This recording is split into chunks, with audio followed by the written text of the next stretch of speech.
जातनिहाय आरक्षण आहे, तर मग मराठा समाजाला वंचित ठेवणं हा पाप आहे. 23 मार्चच्या सकाळच्या पहाटेला असं काही विपरीत घडलं की ती पहाटच वेगळी होती. नक्कीच यानंतरच्या मराठा चळवळीमध्ये फार मोठी तफावत त्या ठिकाणी आली. वडील काँग्रेस पक्षाचे जरी सक्रिय कार्यकर्ते होते, पदाधिकारी होते, तरी हिंदुत्व त्यांच्या नसानसामध्ये भिनलं होतं. विदर्भ मराठवाड्यामध्ये तुम्ही जर बघितलं बारकाईने, तर मराठा समाज का गरीब आहे, याचं कारण काय आहे? आणि म्हणूनच आदरणीय देवेंद्र फडणवीस साहेब आणि इतर मुख्यमंत्र्यांमध्ये जो अंतर आहे तो फार मोठा अंतर आहे. आजपर्यंत कधी भारतातल्या नागरिकांनी कुठल्या तरी दुसऱ्या देशामध्ये जाऊन हिंदुत्वासाठी जावं लागले का, मला सांगा. हा रजाकारांचे विचाराचे असणाऱ्या लोकांना जर या भारतामधून नाहीच करायचं असेल, त्याला 12 बलुतेदार आणि 18 पगड जात्यांनी, हिंदुत्वाच्या लोकांनी एकत्रपणे आलं पाहिजे.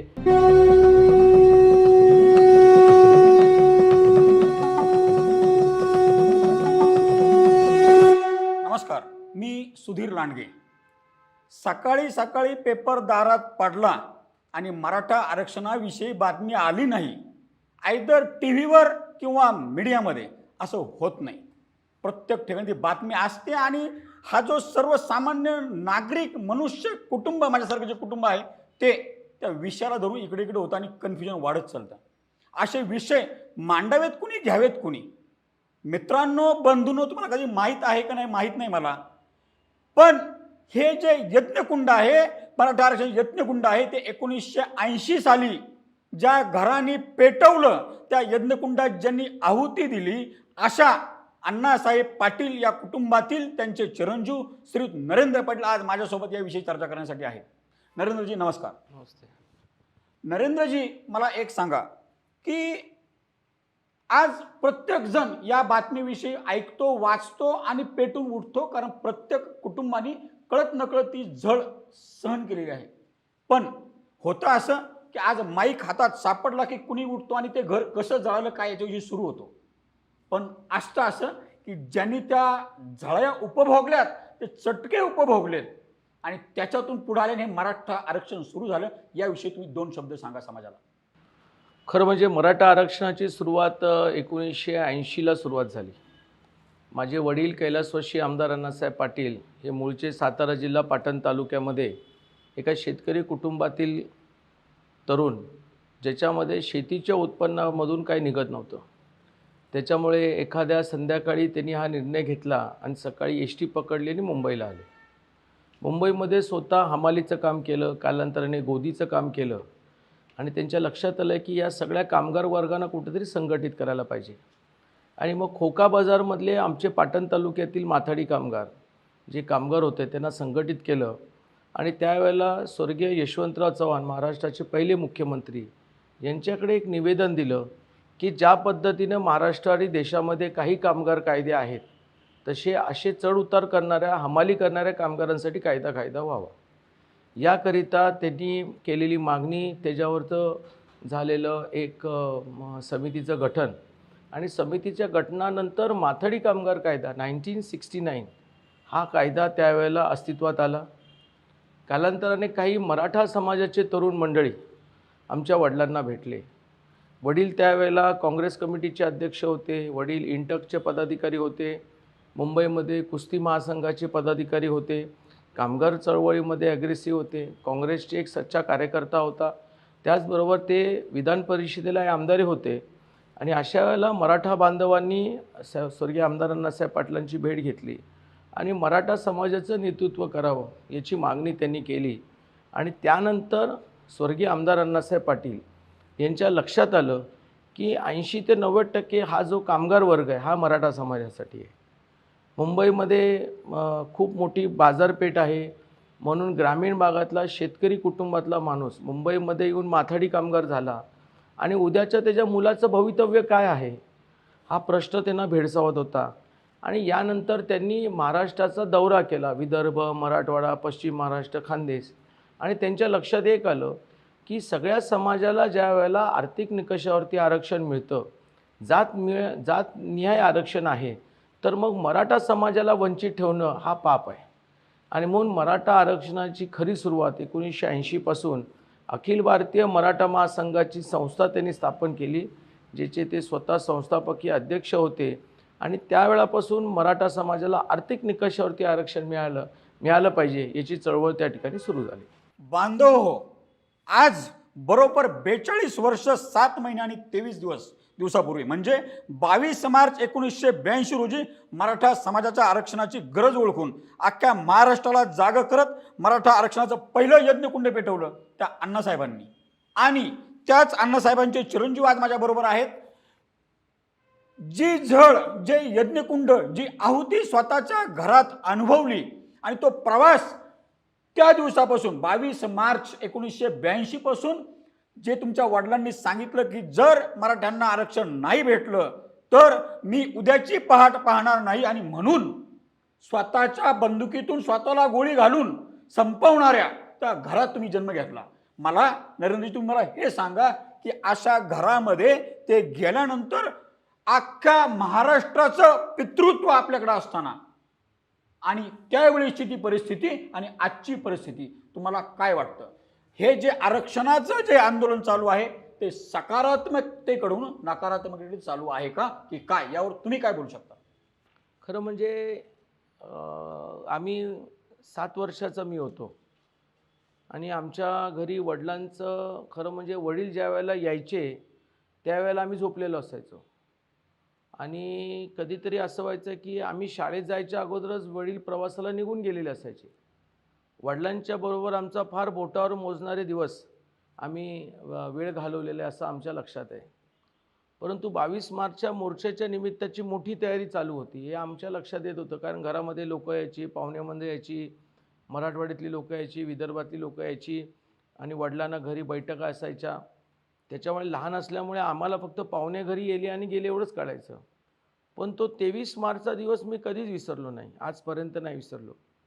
23 मार्चच्या सकाळच्या पहाटेला असं काही विपरीत घडलं की ती पहाटच वेगळी होती. आदल्या दिवशीचा मोर्चा झाला, वडील यायच्या अगोदरच आम्ही झोपलो होतो आणि सकाळी आम्हाला शाळेत जायची वेळ झाली होती आणि रात्रभर घरामध्ये एक शांतता होती, गर्दी होती आणि शांतता होती, दोघंही होती. आणि अशा परिस्थितीमध्ये वडिलांनी घेतलेला जो कठोर निर्णय होता तो आमच्या घरात सगळ्यांना माहीत होता आणि आम्ही लहान असल्यामुळे आम्हाला त्याचा अंदाज नव्हता काय विषय काय नाही. आम्ही लहान होतो, 7 वर्षाचा होतो मी. आणि अशा परिस्थितीमध्ये सकाळी वडिलांनी आईंना दूध आणण्यासाठी किचनमध्ये पाठवलं आणि वडिलांची जी रूम आहे आमची भायखळ्याची त्याच्या बाजूलाच आमचं बाथरूम होतं, आंघोळ करायचं. आम्ही स्नान करत होतो, आमच्या वहिनी आम्हाला स्नान घालत होत्या आणि अचानकपणे आई बाहेर गेल्या. दूध आणल्यानंतर दरवाजा उघडत नाही म्हणून त्यांनी दरवाजा ठोठवला आणि ठोठवल्यानंतरही दरवाजा न उघडल्यामुळे माझे मोठे भाऊ त्या ठिकाणी होते, स्वर्गीय शिवाजीराव पाटील, स्वर्गीय संभाजीराव पाटील, डॉक्टर हनुमंतराव, हे लगेच धावून आले आणि दरवाजा न उघडल्यामुळे त्यांनी तो दरवाजा तोडला. त्याच्यानंतरचा प्रसंग फार वाईट होता. वडील खाली पडले होते, रक्तबंबाळ झाले होते आणि त्या रक्तामध्ये वडिलांचं मस्तक त्या ठिकाणी पूर्णपणे भिजलं होतं. आणि अशा परिस्थितीमध्ये त्याच वेळेला त्वरित त्यांना हॉस्पिटल घेऊन जाण्याचा निर्णय घेतला आणि वडिलांना घेऊन जाताना ते रक्ताचे थेंब आजही प्रत्यक्षामध्ये माझ्या नजरेसमोर आहेत. आणि हे सगळं घडल्यानंतर मग पोलीस अधिकारी आले. त्याच्यानंतर मग आम्ही सगळं घर साफ करताना माझ्या वहिनी होती, माझी मोठी भगिनी होती, ह्यांनी ते रक्त सगळं त्या ठिकाणी, कारण त्याच्या बाजूलाच बाथरूम असल्यामुळे ते सगळं कपड्यानं साफ करायचं. म्हणजे एकंदरच हे दृश्य इतकं भयानक होतं की काही क्षणामध्ये आपले वडील आपल्याबरोबर होते आणि अचानकपणे समाजासाठी इतका कठोर निर्णय अचानकपणे घेणारे व्यक्ती माझे वडील मी पाहिले आणि ते नाहीसे झाले. त्याच्यामुळे जीवनामध्ये एवढी मोठी कलाटणी माझ्या आयुष्यामध्ये कधीच या ठिकाणी आली नव्हती. आंदोलन, त्याच्यानंतर संघर्ष, हे वडिलांना अभिप्रेत असणाऱ्या वस्तू होत्या आणि यदाकदाचित त्यांना आंदोलन कामगारांसाठी आणि न्याय मिळवून देण्यासाठी व्यापाऱ्यांच्या बरोबरचा संघर्ष हा त्यांना दैनंदिन होता. परंतु तो दिवस त्या दिवशी फारच मोठा भयानक होता. एकनिष्ठ असणाऱ्या आपल्या चळवळीशी नेता, आपल्या समाजाची एकनिष्ठ असणारा नेता, ज्यांनी राज्यामध्ये काँग्रेस पक्षाचे मुख्यमंत्री यशवंतराव चव्हाणांचे निकटवर्गीय यदाकदाचित राजकारणामध्ये स्वतःचं त्यांनी त्या ठिकाणी स्वार्थ साधू शकले असते, परंतु समाजाला दिलेला निर्णय हा कुठेतरी पडू नये, हा खोटा ठरू नये म्हणून दुसऱ्या दिवशीचा एक कठोर निर्णय घेणारा नेता एक माझे पिताजी मी त्या ठिकाणी पाहिले. नक्कीच यानंतरच्या मराठा चळवळीमध्ये फार मोठी तफावत त्या ठिकाणी आली. कालांतराने मराठवाड्यामध्ये स्वर्गीय अण्णासाहेब जावळेंनी पण ही चळवळ उभी केली. त्याच्या अगोदर स्वर्गीय प्राध्यापक देवीदास वडजे सरांनी सुरू केली. कालांतराने किसनराव वरखिंडे, आमचे मराठा महासंघाचे अध्यक्ष स्वर्गीय शशिकांतजी पवारसाहेब, विधान परिषदेचे आमदार स्वर्गीय विनायकराव मेटे आणि असे कित्येक मराठा चळवळीमधली लोक ज्यांना यदाकदाचित प्रसिद्धी मिळाली नाही, परंतु ते मराठा चळवळीकरिता लढत होते. आणि ह्या चळवळीमध्ये आणि त्या चळवळीमध्ये खूप मोठं फरक त्या ठिकाणी जाणवायला लागला. राजकारणामध्येही राजकीय नेत्यांना म्हणतात ना आव्हान करणारे नेते मंडळी पण आम्ही पाहिली आणि राजकारणासाठी समाजाला चुकीच्या दिशेला बांधणारे म्हणजे समाजाला चुकीच्या दिशेला घेऊन जाणारे नेतेही आम्ही त्या ठिकाणी पाहिलेले आहेत. भाऊ मला एक सांगा, मी ज्यावेळी तुम्ही हे सगळं सांगत होते मग तुम्हाला खरं सांगतो प्रॅक्टिकली की माझ्या समोर ते दृश्य उभं राहत होतं. तुम्ही जे सांगितलं की आई दूध आणायला गेली आणि मी माझ्या बांधवांना मुंबईमध्ये मंत्रालयात आणलेलं आहे आणि मी त्यांना न्याय देऊ शकत नाही, ज्या माझ्या शब्दावरती झाले त्यांना मी न्याय देऊ शकत नाही. म्हणून आपल्या शब्दाचा पक्का असणारा एक कर्तृत्वान पुरुष, मराठा आरक्षणाचे पितृतुल्य, ते छत्र हरपतं आणि नंतर ते आंदोलन म्हणजे जर तसंही छत्रपती शिवाजी महाराजांचा जर आपण इतिहास पाहिला, हे हिंदवी स्वराज्य व्हावे ही श्रींची इच्छा मानणारे छत्रपती शिवाजी महाराज भगवा हातात घेऊन गनिमांच्या छातीत रोवणारे छत्रपती शिवाजी महाराज, तुम्हाला असं वाटत नाही का हाच भगवा, हाच हिंदू धर्म कदाचित याला आणणे आणि त्याला पाडणे ह्या करत करत हिंदुत्व आणि मराठा यात एक द्वैत भाव निर्माण होत चाललेला आहे. वडील काँग्रेस पक्षाचे जरी सक्रिय कार्यकर्ते होते, पदाधिकारी होते, तरी हिंदुत्व त्यांच्या नसानसामध्ये भिनलं होतं. 22 मार्च 1982च्या मोर्चाच्या वेळेला माझ्या लक्षात आहे की त्यांनी जी परिपत्रक काढलं होतं त्याच्यामध्ये वडिलांनी धर्मांतराचा विषय मांडला होता. त्याच्यानंतर वडिलांनी भिवंडीमध्ये छत्रपती शिवाजी महाराजांची जयंती मोठ्या उत्सवाने त्या ठिकाणी साजरी व्हावी याच्यासाठी त्यांनी त्या ठिकाणी मागणी केली होती. आणि विशेषतः काँग्रेस पक्ष हा सर्वधर्म समभाव मानणारा पक्ष, कमी हिंदूंना न्याय देणारा पक्ष आणि जास्तीत जास्त हिंदूंच्या दुसऱ्या धर्माला न्याय देणारा पक्ष हा ओळखला जाणारा पक्षामधला एक काँग्रेसीय हिंदू म्हणून त्या ठिकाणी वडिलांचं त्या ठिकाणी काम होतं. कित्येक वेळेला वडिलांना यदाकदाचित या सगळ्या वडिलांच्या भूमिका काँग्रेसच्या ज्येष्ठ नेत्यांना आवडत नसते, परंतु त्यांनी आपल्या पक्षाला काय आवडतं आणि काय आवडत नाही याच्यापेक्षा मी हिंदू आहे, मी मराठा आहे, मी कामगार चळवळीतला नेता आहे, माझ्या समाजाला, माझ्या कामगाराला, माझ्या मराठा बांधवांना, माझ्या हिंदुत्वाला न्याय मिळाला पाहिजे ही भूमिका त्यांनी फार प्रखरपणे काँग्रेसच्या नेत्यांसमोर मांडली. त्याचबरोबर त्यांनी त्यांच्या व्यासपीठावरतूनही ती मांडत आलेली आहेत, ही वस्तुस्थिती आहे. तुम्ही जसं म्हणलात की 1969 या 1980 पासून ॲक्च्युली या मराठा आरक्षणाची प्रखरता जाणवायला लागली. पण मला एक सांगा, या त्या काळामध्ये आजपर्यंत सगळ्यात पक्षांनी जबाबदारी नेतृत्व किंवा मुख्यमंत्रीपद उपभोगलेलं आहे. मग आजच एवढा उहापोह पार एखाद्याला खाली ओढण्यापासून पुढे ढकलण्यापर्यंत आजच याचं एवढं हे होण्याचं कारण काय? आणि जर एवढ्या पक्षांनी सगळं राज्यकारभार पाहिलं आहे तर मग ते यापूर्वी काय झालं नाही, त्याला ही वेळ किंवा इतका विलंब का लागला?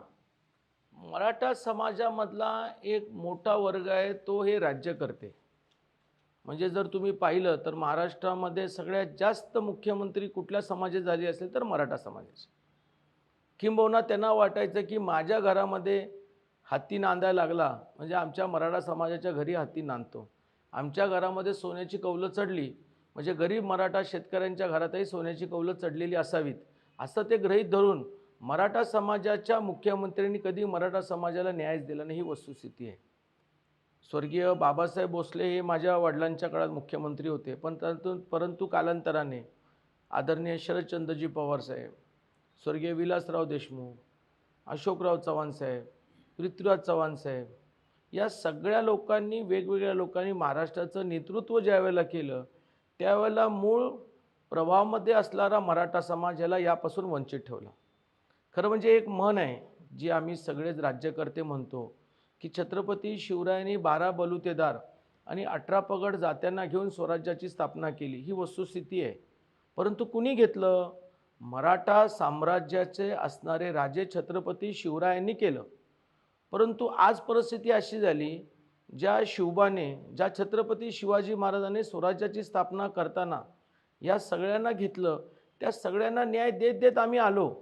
परंतु मूळचा जो मराठा समाज जो लढवय्या होता तो त्यावेळेला जास्त करून आंदोलनामध्ये जायचा, मारे म्हणजे सैन्यामध्ये होता, महाराजांच्या मावळ्यांमध्ये होता. तोला आज आरक्षणाची गरज आहे. परंतु राज्यकर्त्यांनी स्वतःच्या राजकीय स्वार्थाकरिता मराठ्यांना मूळ न्याय न देण्याचा निर्णय घेतला आणि प्रत्येक मराठा नेत्यांनी त्याला टाळाटाळ केली. आयोगाच्या माध्यमातून हे सर्व होऊ शकत होतं. परंतु दुर्भाग्याने आजपर्यंत जेवढे आयोग 2014च्या अगोदर जे तयार करण्यात आले त्या मूळ आयोगाने मराठा समाजातला ग्रामीण भाग कधीच मांडला नाही. त्यांनी काय मांडला तर मराठा समाजामध्ये मुख्यमंत्री मराठा 1, मंत्री मराठा 2, आमदार मराठा 3, साखर कारखान्याचे मालक मराठा 4, त्याच्यानंतर जिल्हा परिषदेचा अध्यक्ष हा मराठा 5, त्याच्यानंतर जिल्हा परिषद सदस्य मराठा 6, पंचायत समितीचा सदस्यही मराठा 7, ग्रामपंचायतीचा तिथं आरक्षणाचा आहे पण त्याच्यामध्ये नेतृत्व करणारे मराठा 8. म्हणजे 8 जी व्यवस्था आपण म्हणू त्यात खासदार जोडला नाही आणि महानगरपालिकेतले नगरसेवक मी जोडलेले नाहीत. ही सगळी यंत्रणा जर 10 यंत्रणा निवडणुकीच्या माध्यमातून स्पर्धेमध्ये जी निवडणूक लढवते ही मराठा समाजाची असल्यामुळे कधीही आयोगाने शेतकरी मराठा ह्याची काळजी घेतली नाही. विदर्भ मराठवाड्यामध्ये तुम्ही जर बघितलं बारकाईने तर मराठा समाज का गरीब आहे याचं कारण काय आहे की अनैसर्गिक शेती. पिकवलं, पाऊस नाही पडला तर दुष्काळा सामोरं जावं लागतं. पिकवलं, पाऊस जास्त पडला तर मग त्या ठिकाणी अतिवृष्टीला सामोरं जावं लागतं. आणि या सगळ्या वर्गाला या सगळ्या शेतकऱ्याला सरकारच्या मेहरबानीवरती जगावं लागतं ना. मग विचार करा, यदाकदाचित मराठवाड्यामध्ये विशिष्ट पक्षाचे जास्त आमदार असले तर तिथं मेहरबानी, आणि सत्ताधारी पक्षाचे आमदार नसले तरी ते शेतकरी बिचाऱ्यावरती रस्त्यावरतीच मेले बिचारे, मग आत्महत्या. ह्या सगळे समीकरण कधीही कुठल्या आयोगाने ते पाहिले नाही. परंतु पहिल्यांदा ज्या वेळेला आमच्या महाराष्ट्रामध्ये कोपर्डीची घटना घडली आणि कोपर्डीच्या घटनेमध्ये ग्रामीण भागातल्या महिला जागृत झाल्या की अरे आमच्या मुली बाळी काही जनावर आहेत का, कुणी पण यावं शेतावरती जाऊन त्याच्यावरती असं अतिप्रसंग करून त्यांची शरीराची चिंदबिंद करावी. आणि मग त्या महिलांनी सुरू केलेलं आंदोलन याचं रूपांतर मूक आंदोलनमधून झालं. मूक आंदोलनाचं रूपांतर तालुका, जिल्हा आणि कालांतराने महाराष्ट्राच्या राजधानी म्हणजे मुंबापुरीमध्ये पोचलं. त्यावेळेला राज्याच्या मुख्यमंत्र्यांना पूर्णपणे लक्षात आलं की बाबा रे, आजपर्यंत जे मराठा समाजाच्या मुख्यमंत्र्यांनी केलं नाही ते योग्य पद्धतीनं कायद्याच्या चौकटीमध्ये करण्याची त्यांना संधी आली. म्हणून आदरणीय देवेंद्र फडणवीस साहेबांनी एका कायद्याच्या चौकटीमध्ये गायकवाड समिती स्थापन केली. ज्या गायकवाड समितीने याचा अहवाल महाराष्ट्राचा दौरा करून दिला आणि मराठा समाजाला आरक्षण मिळालं पाहिजे. आणि म्हणूनच आदरणीय देवेंद्र फडणवीस साहेब आणि इतर मुख्यमंत्र्यांमध्ये जो अंतर आहे तो फार मोठा अंतर आहे की एक असा समाजाचा मुख्यमंत्री बसतो की जो त्या समाजाचा नसल्यानंतरही महाराष्ट्राच्या असणाऱ्या मोठ्या समाजालाही मला न्याय देणं माझं कर्तव्य आहे त्याचा विचार करतो आणि तो प्रत्यक्षात आणतो, ते म्हणजे देवेंद्र फडणवीस आहे. मला एक सांगा, हे सगळं आता हे जे तुम्ही सांगितलं, आज जे सर्वसामान्य पब्लिक म्हणा किंवा जे युवा आहेत, हा युवा इतका कन्फ्यूज आहे, त्याच्यापुढे प्रश्नाला हे तो विचारच बौद्धिकताच करायला तयार नाही आहे की नेमकं आज आपण म्हणतो की ह्या सरकारने दिलं नाही, जे सरकार विरोधात आहे ते म्हणतं की जे आहेत अस्तित्वात त्यांनी दिलं नाही. आणि काय यांच्या ह्या राजकीय कुरघोड्यांमध्ये राजकारणाचा आणि मराठा आरक्षणाचा संबंध किती, आणि जर संबंध खूपच असेल तर असं होऊ शकतं का की हे पाडू आणि ते आणू, मग ते जे आणलेलं आहे ते देईल, याची शाश्वती आहे का? मग जे काही मतदार आहेत किंवा मराठा लोक आहेत किंवा तो समाज आहे, या समाजाने नेमका विचार कोणत्या दृष्टिकोनातून केला पाहिजे? काय होतं आज मराठा समाजातला तर तरुण एक सैरभैरसारखा झालेला आहे.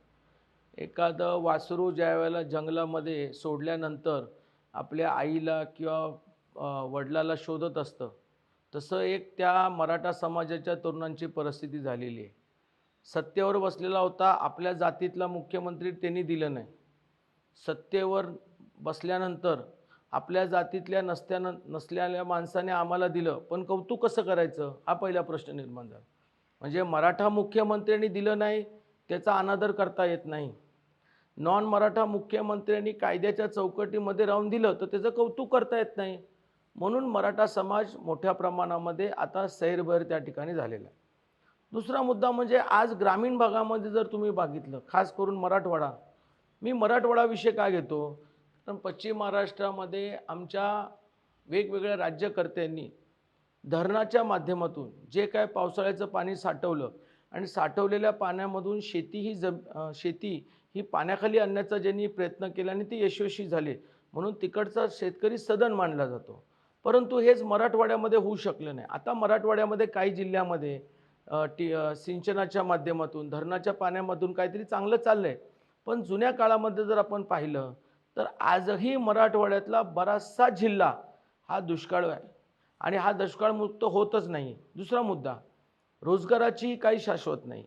कारखानदार निर्माण करू शकले नाही, कारण कुठलाही कारखाना स्थापन करायचा असेल तर त्याला पाणी लागतं आणि राज्यकर्त्यांनी वेळेवर तिथं पाण्याचं नियोजन केलं नाही. आज रोजगार नाही. शेती आहे पण शेतीमधून पिकत नाही. मुलांची वय वाढायला लागलेली आहेत. नोकरी नसल्यामुळे, शाश्वत शेती नसल्यामुळे भविष्यामध्ये त्या मुलांची लग्न होत नाही. त्याच्यामुळे ग्रामीण भागाचा जो मराठा समाज आहे, खास करून तरुण वर्ग आहे, तो एक नेगेटिव्हिटी, निराशाच्या माध्यमातून जात आहे. आणि म्हणून मराठा म्हटलं ना की सळसळसानं रक्त. एक तुम्हाला ब्रीदवाक्य सांगतो, मराठा जितका ॲग्रेसिव्ह समाज आहे, हा कुठलाही समाज एवढा ॲग्रेसिव्ह नाही, इतर कुठलाही समाज नाही. मी सांगा मला, कुठलंही आंदोलन कुणी करावं आणि 4-5 मराठा समाजाच्या तरुणांनी करावं, याच्यामध्ये पूर्णपणे फरक आहे बघा. कारण छत्रपतींच्या काळापासून मराठा हा ॲग्रेसिव्ह आणि लढणारा समाज, जिथं औरंगजेब ही मराठ्यांच्या मावळ्याला घाबरत होता, तसंच आजही कुठलंही आंदोलन असेल तर मराठाच पुढाकार घेतो. मग तो मराठा ते आंदोलनाचं नेतृत्व करतो आणि यशस्वी करतो. आता काय झालं आहे, आमच्या पोरांना म्हणतात ना, चांगलं समजण्यापेक्षा आंदोलनाची भाषा जास्त समजते आणि म्हणून आम्ही आंदोलनाकडे जास्त वळतो. कळत नकळत या ज्या आरक्षणाच्या झळा आहेत, या जवळजवळ कुणी ना कुणी प्रत्येकाने कधी ना कधी उपभोगल्या आहेत. कदाचित मुलांच्या ॲडमिशन्सच्या वेळेस, कदाचित मुलांच्या नोकरीच्या वेळेस कुठं ना कुठे ते उपभोगले आहेत. त्यामुळं होतं काय की आंदोलन म्हणलं की प्रत्येकाच्या मनामध्ये, हृदयामध्ये कुठेतरी ती एक तार किंवा एक शिरशिरी भरून येते. पण आणि ज्यावेळी त्याचा राग, द्वेष सगळा आतून जागा झालेला असतो, त्याच वेळेस ऐन त्यावेळी थोडक्यात लोखंड गरम असताना जो कोणी पहिला घाव टाकतो, कदाचित त्या गरम याच्यावर त्याला ती दिशा मिळते. तर अशा परिस्थितीमध्ये समाजाने सावरण्यासाठी, समजण्यासाठी, शांतपणे विचार करून चालण्यासाठी तुम्ही काय सांगाल? नाही, काय होतं, ज्यावेळेला एखादा मराठा समाजाचा तरुण कुठेतरी उच्च शिक्षणासाठी ज्या वेळेला तो कॉलेजमध्ये जातो आणि त्याला आरक्षण नसल्यामुळे त्याला न्याय मिळत नाही, त्याला ॲडमिशन मिळत नाही, त्याच जागेवरती डॉक्टर बाबासाहेब आंबेडकरांनी घटनेप्रमाणे काही समाजाला आरक्षण दिलेलं आहे. त्या आरक्षणाच्या मुलांमध्ये ज्या वेळेला ॲडमिशन मिळतो, त्याची तेवढी मार्क नसताना, त्यावेळेला मग तो त्या मुलांमध्ये आणि स्वतःमध्ये एखाद्या वेळेला म्हणतात ना, कंपॅरिझन त्या ठिकाणी करायला तुलना करायला लागतो. आणि तो तुलना आपल्या देशासाठी आणि हिंदुत्वासाठी फारच अवघडीचा प्रश्न आहे. खरा द्वेष त्यावेळेला निर्माण होतो की शाळेच्या वर्गामध्ये तर सगळेच मांडीला मांडी लावून घेऊन बसतात, सगळेच क्रिकेट खेळतात, फुटबॉल खेळतात, विटू दांडू खेळतात, कबड्डी खेळतात, खो खो खेळतात. परंतु 10वीच्या नंतर, 12वीच्या नंतर, आता तर तुमच्या सगळ्या स्पर्धा परीक्षा आल्या, पण त्या काळामध्ये काही वर्षापूर्वी ज्यावेळेला 12वीच्या नंतर ॲडमिशनची वेळ येते आणि त्यावेळेला ह्या रिझर्वेशन कॅटेगरीचा उल्लेख होतो, तिथून ज्या वेळेला द्वेष सुरू होतो तो द्वेष माणसांमध्ये कधीच थांबत नाही आणि तो वाढतच जातो. दुसरा मुद्दा, मराठा समाजाच्या तरुणांनी एक लक्षात ठेवलं पाहिजे या ठिकाणी. आपण आपल्या हक्कासाठी आंदोलन करतोय, परंतु आंदोलन करत असताना आपल्या पदरी काय पडलं त्याचा आपण वापर केला का? उदाहरणार्थ, एका मोठ्या मुंबईच्या आंदोलनाच्या माध्यमातून आपल्या मराठा समाजाच्या पदरी काय पडलं? आज मराठा समाजाच्या पदरी पडलं ते अण्णासाहेब पाटील आर्थिक विकास महामंडळ, ज्या महामंडळामधून 1,00,000 मराठा उद्योजक होऊ शकले. आज त्या आंदोलनामधून सारथीसारखी संस्था तयार केली, ज्याच्यामध्ये वेगवेगळ्या शिक्षणाकरिता आपल्याला स्कॉलरशिप मिळते, किंबहुना तुम्हाला जर शहरी भागामध्ये राहायचं असेल तर तुम्हाला तिथं निर्वाह भत्ताही त्या ठिकाणी मिळाला जातो. आता नव्यानं सारथीमधून अशा काही प्रशिक्षण नवीन कोर्सेस डेव्हलप केलेले आहेत, ज्या कोर्सेसच्या माध्यमातून म्हणतात ना फुकट त्या ठिकाणी प्रशिक्षण मिळतं आणि त्याचा भत्ताही मिळतो. म्हणजे आता आंदोलन ही ठीक आहे, पण तो आंदोलनाच्या पलीकडे नंतर काय?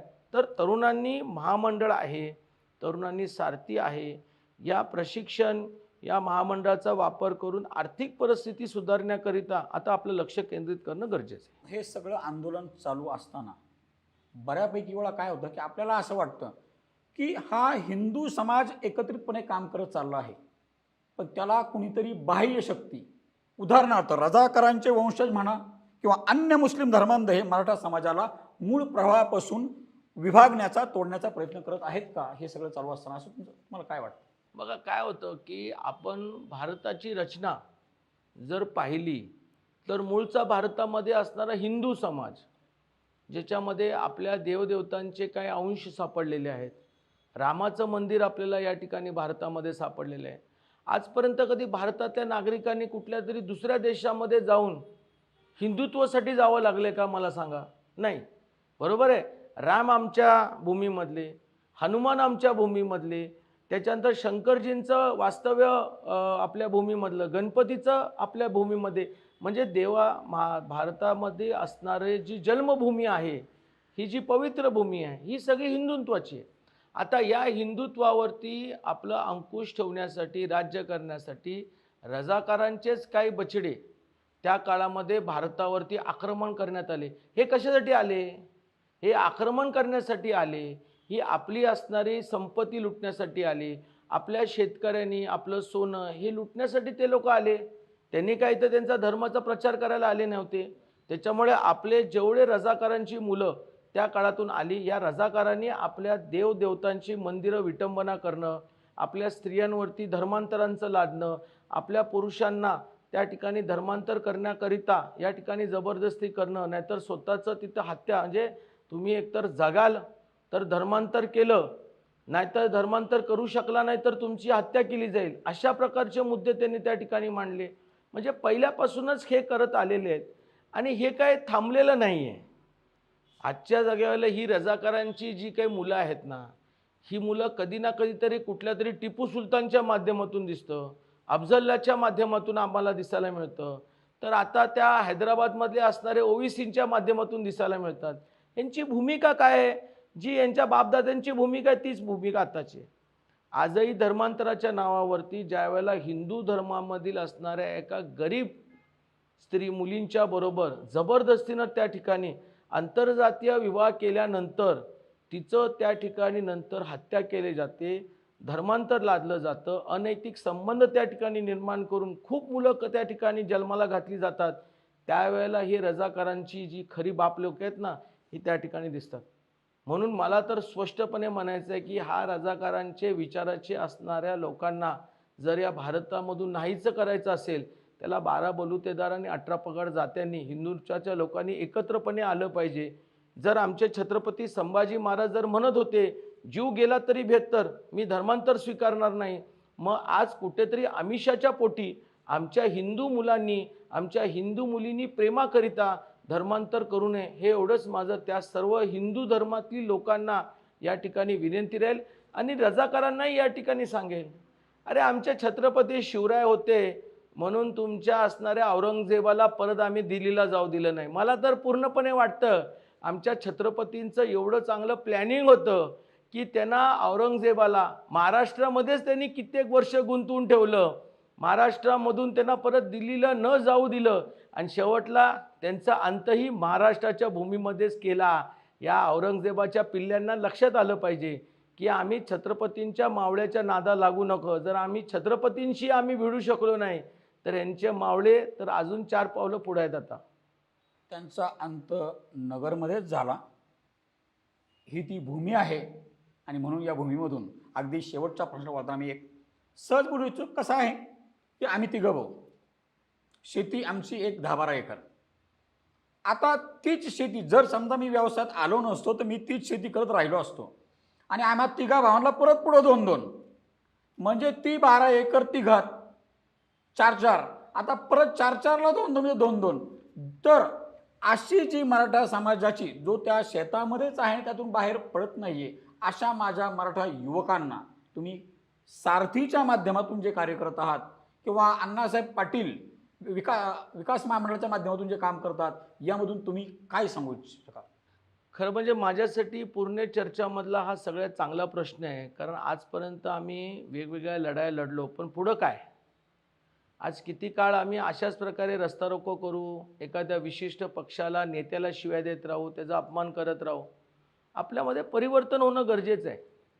छत्रपती शिवरायांच्या काळामध्येही आमचा शेतकरी वर्ग व्यवसाय करत होता. आम्ही त्यावेळेला म्हणायचो बार्टर सिस्टम.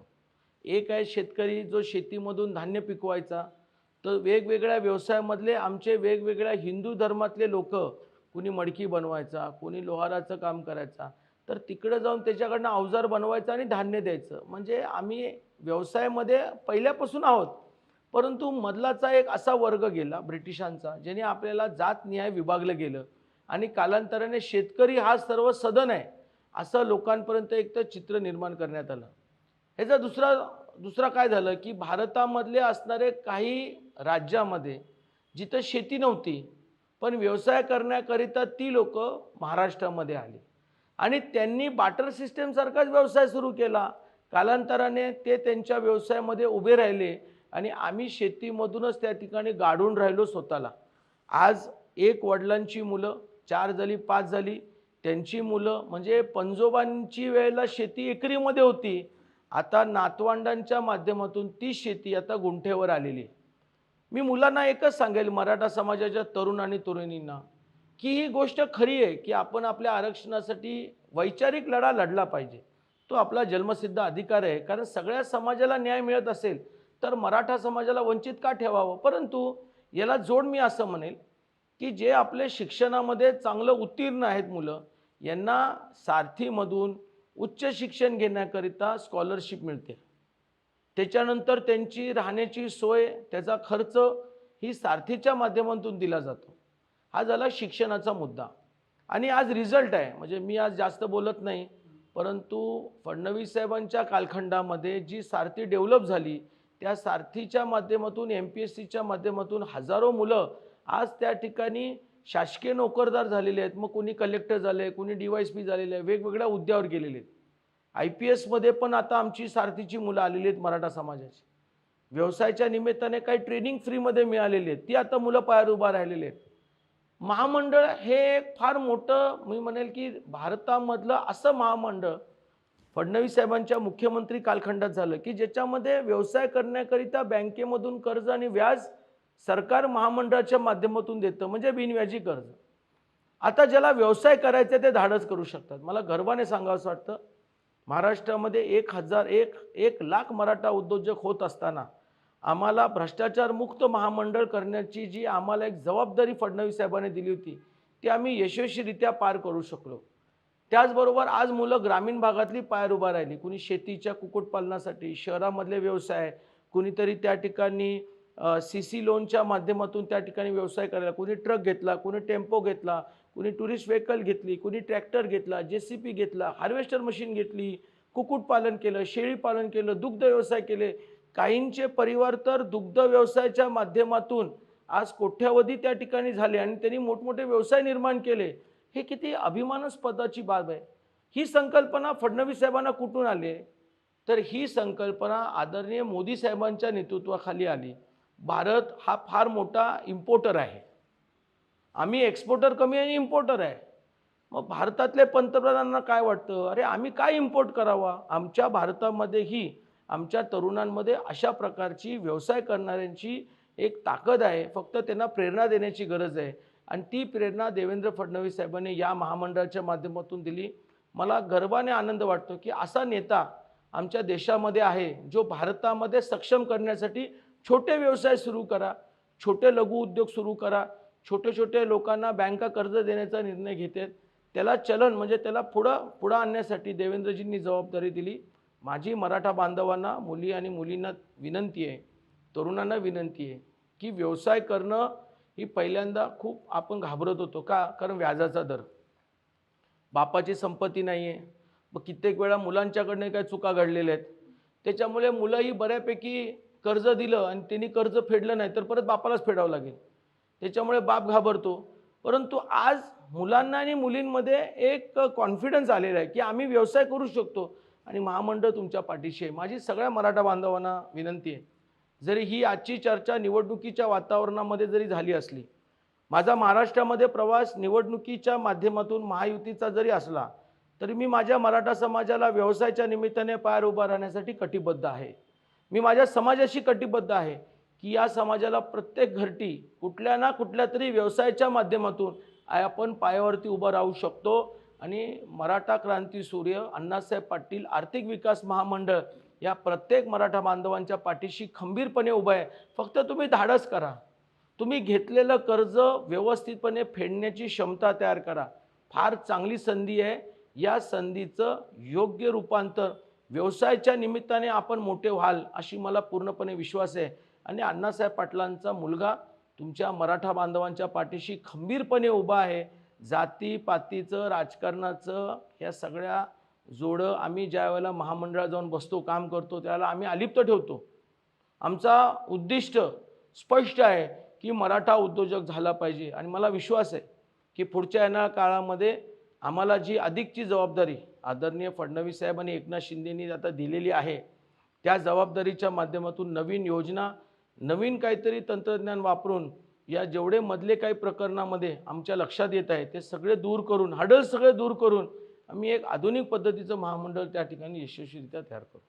नरेंद्रजी, सकाळी पेपर घरात असा पडतो आणि पडल्यानंतर जेव्हा त्याचं पान ॲटो उलटं होतं आणि जेव्हा ती बातमी वाचतो ते रात्री झोपेपर्यंत जेव्हा टी व्हीवरची मराठी बातमी पाहतो, त्या सकाळी 9 ते परत दुसरी सकाळी 9 पर्यंत जे काही मनामध्ये द्वंद्व चालू होतं, या बऱ्याचशा द्वंद्वाला तुम्ही उत्तरं दिलीत, मराठा समाजाला एक दिशा दिलीस, त्यासाठी मी समाजाच्या वतीने तुमच्या मनापासून आभार मानतो. धन्यवाद.